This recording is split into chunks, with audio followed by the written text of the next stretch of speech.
The skies above the Middle East are no longer lit by the warm hues of a desert sunset.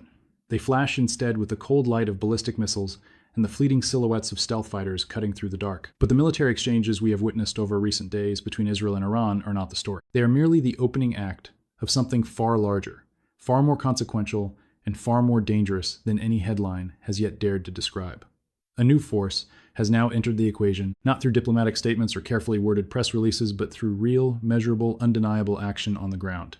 Russia has stepped forward. And when Moscow moves, the entire architecture of global power shifts with it. Forget the surface-level coverage being broadcast on loop across mainstream networks.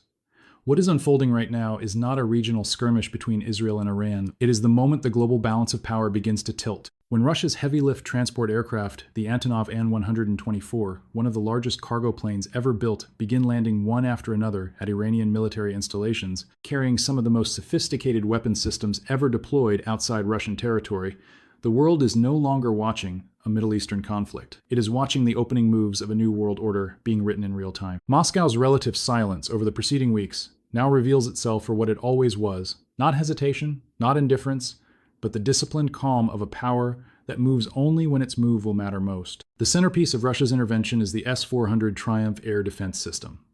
To describe it simply as an advanced missile battery would be to dramatically understate what it represents on the battlefield. The S-400 is among the most capable long-range air defense platforms ever created.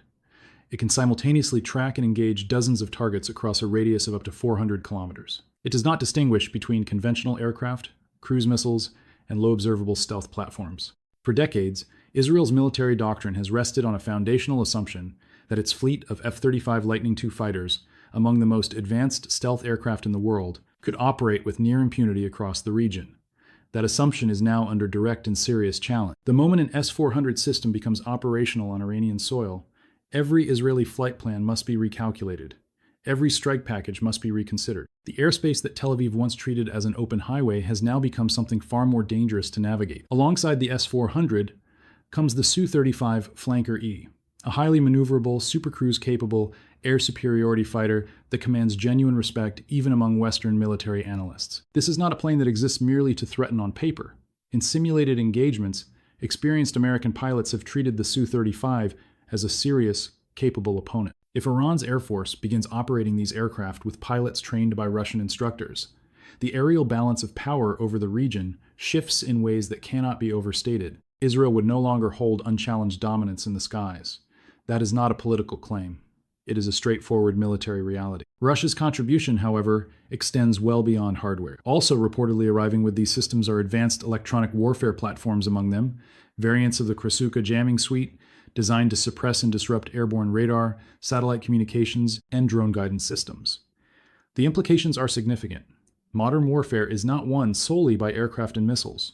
It is won by the side that can see, communicate, and coordinate more effectively. Russia is offering Iran exactly that capability, transforming it from a nation that fights with determination but limited technological precision into one that can now contest the electronic battlefield as well. For Israel, this creates what military strategists call a multi-domain problem. The Iron Dome and David Sling systems are genuinely impressive achievements in short to medium range interception, but they were designed and optimized for a specific threat environment, one that no longer fully describes the challenge Israel now faces. When an adversary can overwhelm an interception system with combinations of ballistic missiles, low-cost decoy drones, and precision-guided munitions, the mathematics of defense become deeply unfavorable. Each Israeli interceptor missile costs between $50,000 and $100,000. The volume of projectiles required to saturate its defenses could be produced at a fraction of that cost. This is not a flaw unique to Israel's systems. It is a structural vulnerability that every advanced air defense network in the world shares.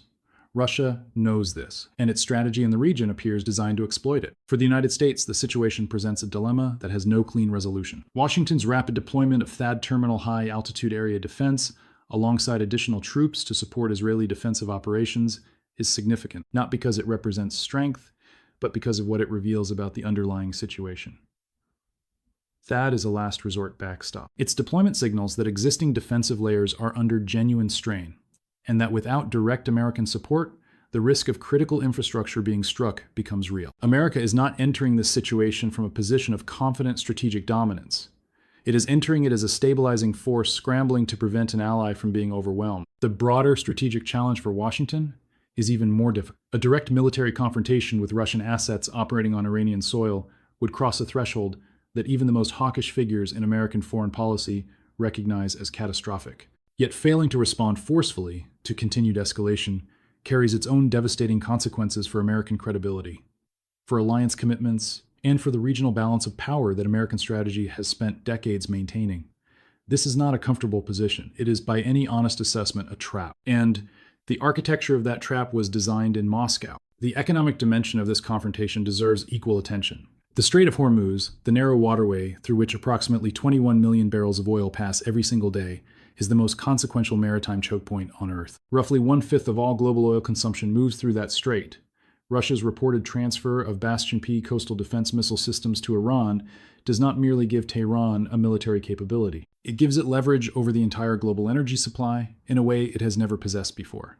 If that strait were closed, even briefly, oil prices would not simply rise. They would spike violently, with immediate and cascading consequences for inflation, transportation costs, food prices, and the broader stability of economies that are already operating under significant stress. This is economic warfare conducted through the language of military positioning, and it is extraordinarily effective. The geopolitical realignment accelerating around this conflict is equally consequential. China has not condemned Russia's intervention. It has not condemned Iran. It has instead continued deepening long-term energy agreements denominated in yuan, expanding connectivity infrastructure across Eurasia, and watching with considerable strategic interest as the United States commits resources and attention to yet another Middle Eastern crisis. For Beijing, American entanglement in the region creates breathing room in the Pacific, in Southeast Asia, and the broader contest for global influence that will define the coming decades. China does not need to fire a single shot to benefit from what is happening right now. The countries of the global south are also watching carefully. For many of them, the Russia-Iran relationship represents something beyond a bilateral military partnership. It represents proof that sovereign nations can resist economic and political pressure from Western powers and still command serious military capability and regional influence.